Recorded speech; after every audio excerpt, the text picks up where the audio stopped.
Welcome to वीलर्न।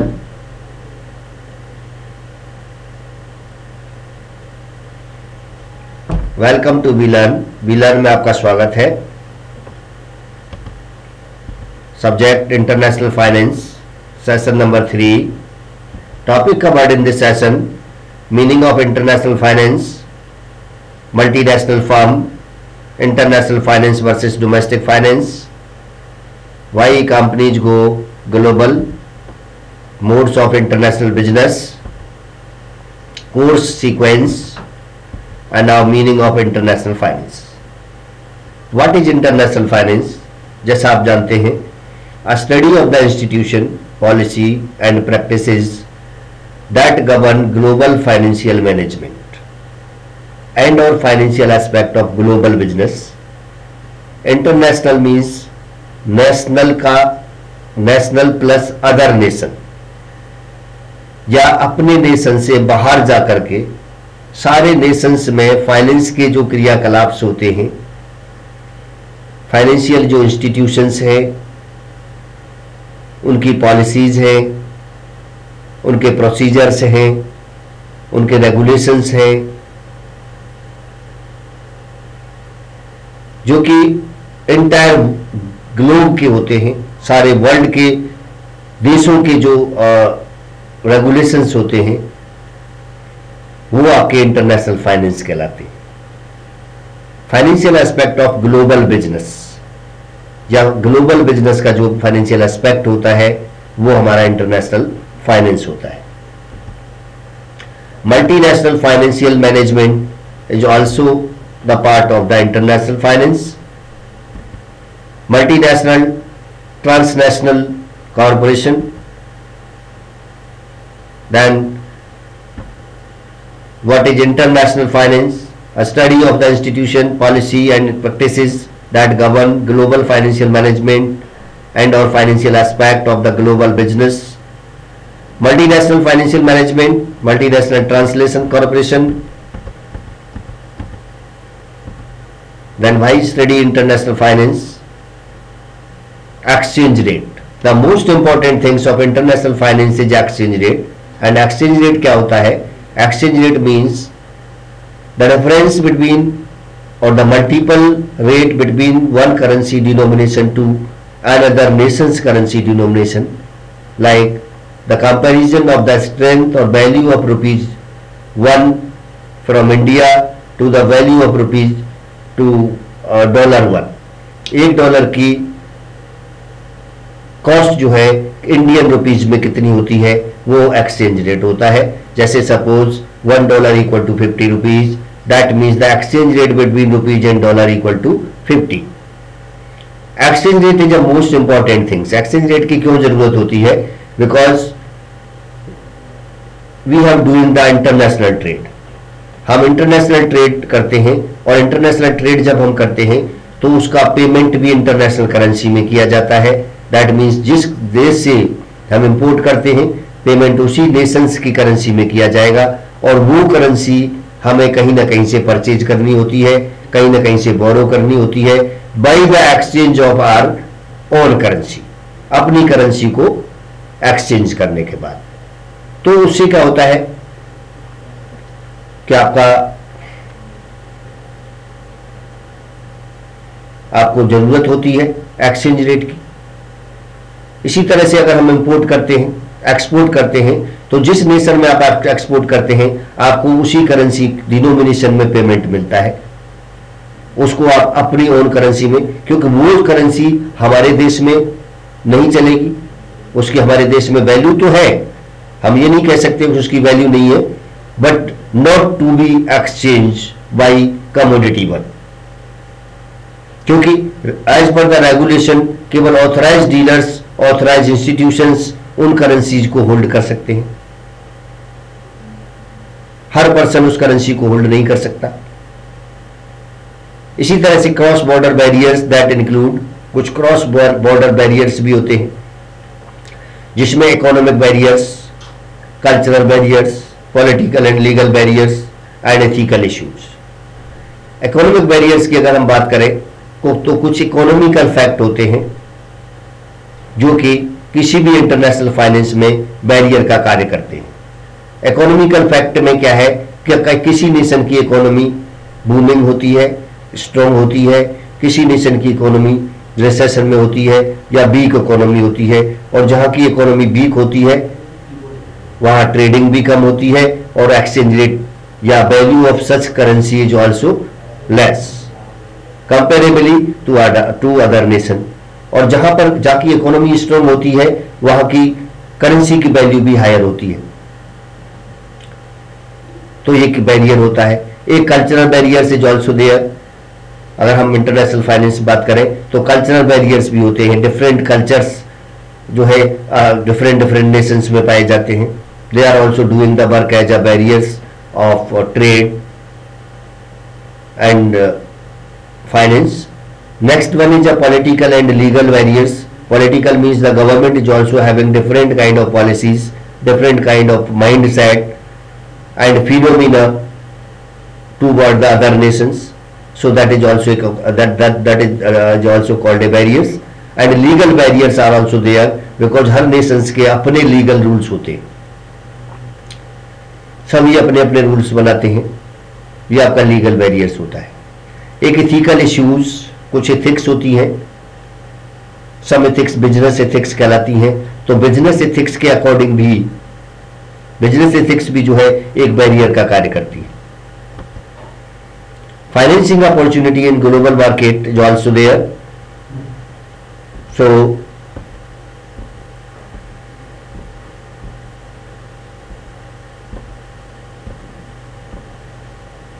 changing value of US dollar versus other currencies since 1973, declining dollar good for US exporters but bad for imports, raising dollar good for US imports oblique outsourcing but bad for exports, exchange rate risk के parts होते हैं ये।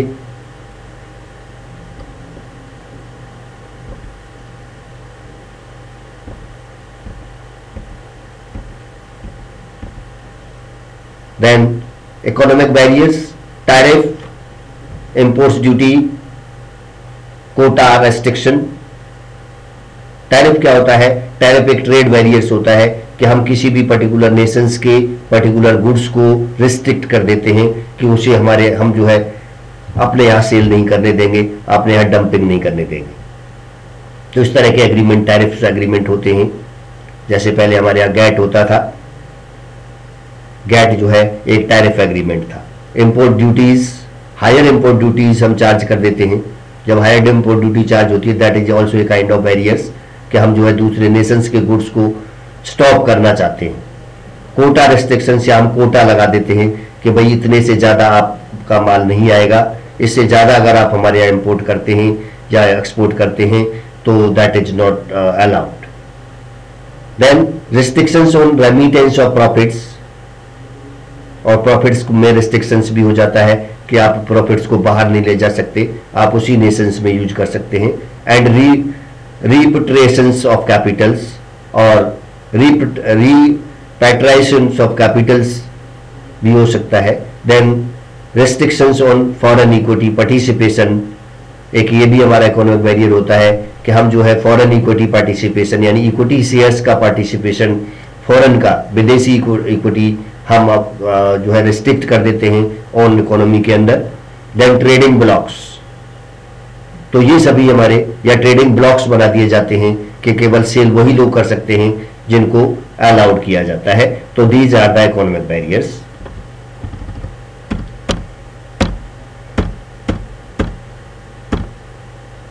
Languages, example of languages barriers, please leave your values at the desk. ये French language, the managers has personally passed all the water served here, Mexico, to assure safety of drinking water at the hotel.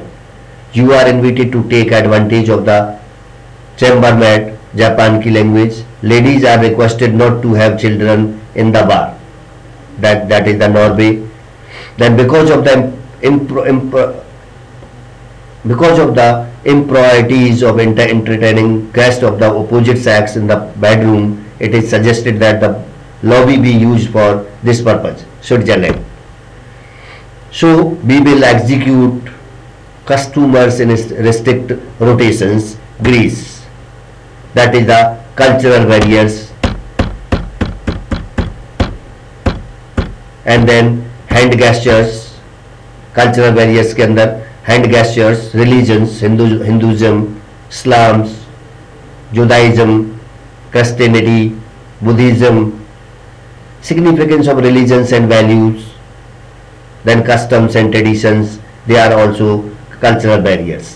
कि Hinduism का culture अलग होगा, Islam's का culture अलग रहता है, हिंदू लोग अलग तरह की के प्रोडक्ट पसंद करते हैं, अलग तरह का रहन सहन पसंद करते हैं, अलग तरह का सिस्टम्स उनको पसंद है comparably to Islam. Islamic community को ज़्यादा प्रेफरेंस देते हैं, उनको वो कल्चर अच्छा लगता है, ट्रेड भी उसी कल्चर में करना पसंद करते देते हैं. इसी तरह से जुदाइज़म जो होते हैं यहूदी लोग होते हैं और उनका अपना कल्चर होता है, अपने कल्चर के साथ ट्रेड करना पसंद करते हैं. इसी तरह से क्रिश्चियनिटी क्रिश्चियन होते हैं जिनका कल्चर अलग होता है और वो अपने कल्चर के साथ ही उनकी वैल्यूज होती हैं. इसी तरह बुद्धिज़्म होता है और बुद्धिज़्म का कल्चर डिफरेंट होता है एक दूसरे से और ट्रेड भी वो डिफरेंट तरीके से करते हैं, customs is also there different. तो इस तरह से ये इनका बड़ा ही महत्व होता है, significance of religions and values, और इनके धर्म की बड़ा महत्व होता है, इनकी वैल्यूज जो है उनका बड़ा अलग अलग महत्व होता है. देन कस्टम्स उनके अलग होते हैं, ट्रेडिशन सभी के अलग होते हैं, अलग अलग डेज में होते हैं, अलग अलग मंथ में होते हैं. तो इस तरह से जो है बैरियर्स ये बन जाता है.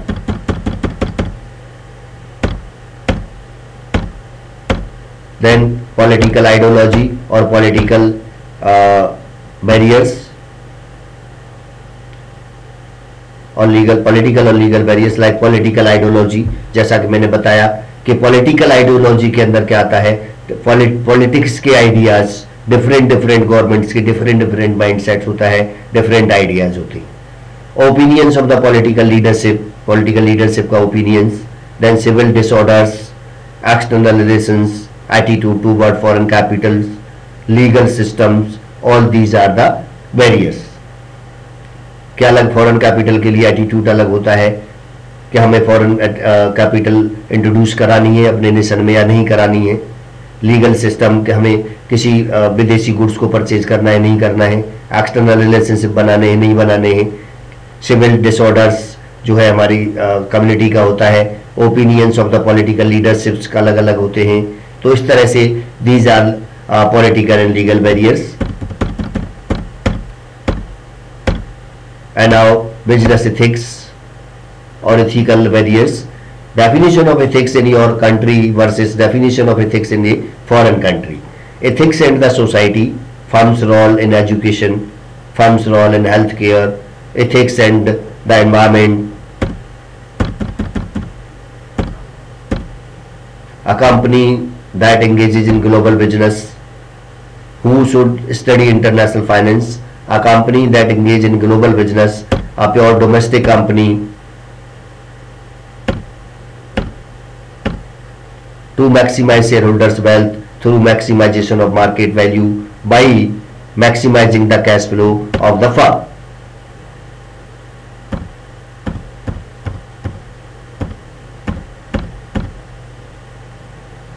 Why companies go global? Company globally क्यों जाना पसंद करती है? Because every company, every nation's company want to earning maximum profit. That is the main objective of every company, and they want to seek a new market, they want to seek a new raw materials, they want to seek a minimum cost, they want to seek a good opportunity to growth, and they want to seek also a new technology.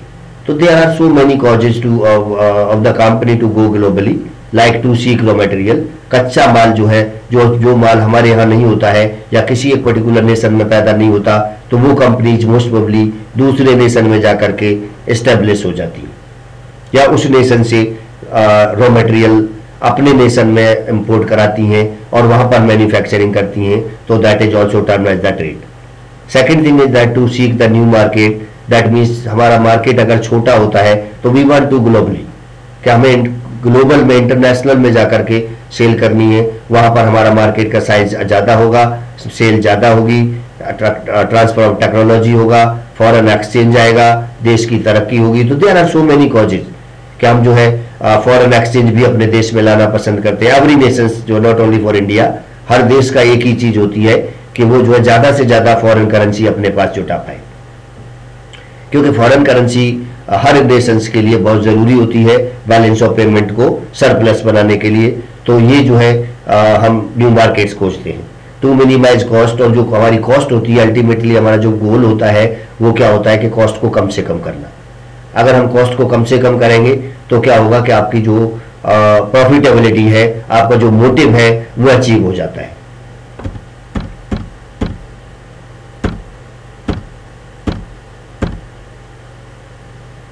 Overall goal shareholders, overall goal of the company shareholders wealth maximization, separation of ownership from management and corporate governance.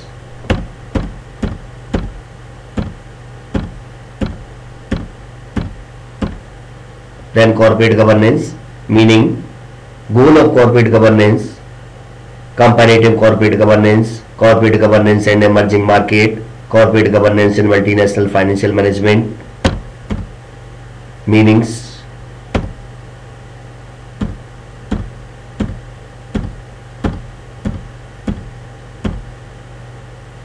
then corporate governance is about the exercise of power over corporate entities.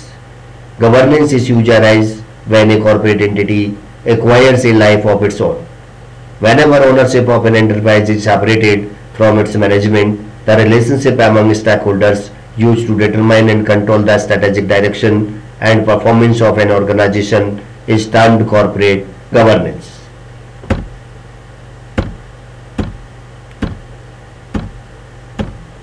Goal. Corporate governance is in essence the method by which an organization establishes order among the various stakeholders to ensure that decisions are made and interests are represented in line with the firm's stated objectives.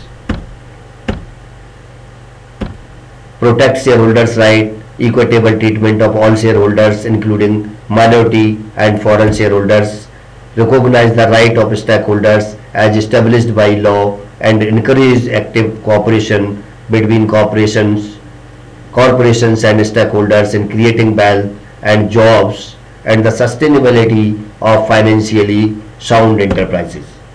Disclosure and transparency including financial situations, performance, ownership and government, effective monitoring of the management by the board and the board's accountability to the company and to the shareholders.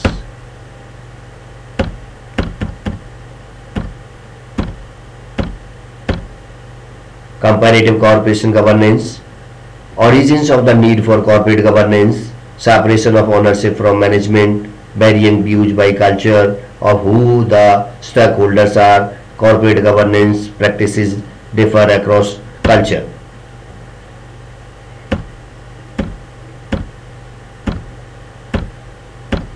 Then market based, efficient equity market, dispersed ownership, US, UK, Canada, Australia, family based, management and ownership is combined, family majority and minority shareholders, Hong Kong, Indonesia, Malaysia, Singapore, Taiwan, France, bank based, government influence in bank lending, lack of transparency, family control, Korea, Germany.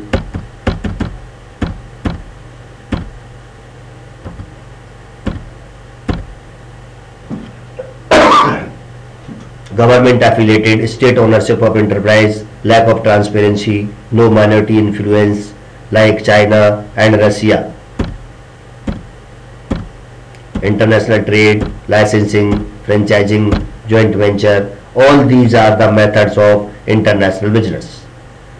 And now international trade, I have already explained about that. Then licensing, if we have taken the license from international company to doing the work, that is known as licensing. Then franchising is also there, कि हम किसी से भी rights ले लेते हैं और वहाँ पर उसके नाम का यूज करके हम वर्क करते रहते हैं, तो ये हमारा फ्रेंचाइजिंग होता है। लेकिन रेस्पॉन्सिबिलिटी एंड अकाउंटेबिलिटी उसी के पास होती है, ओनर्स के पास होती है। इसी तरह से जॉइंट वेंचर बिजनेस होता है globally.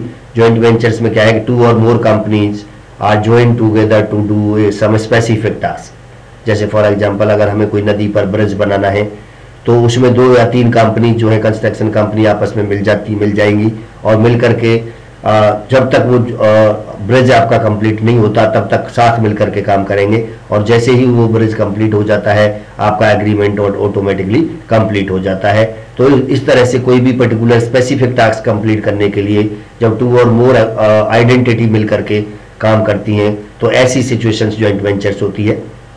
Then direct foreign investment means किसी भी देश में जा करके हम डायरेक्ट इन्वेस्टमेंट करते हैं और वहाँ की किसी भी एक पर्टिकुलर एक्टिविटीज को रन कराते हैं on the own management and controls के साथ में। तो ये हमारी डायरेक्ट फॉरेन इन्वेस्टमेंट होता है। Foreign exchange market and exchange rate determination, theories of exchange rate determination, exchange rate regime, foreign exchange rate risk measurement and management, capital budgeting analysis in a global environment, and then do it yourself. What are various variants of international finance, what is corporate governance, and that's it from session number 3. Thank you.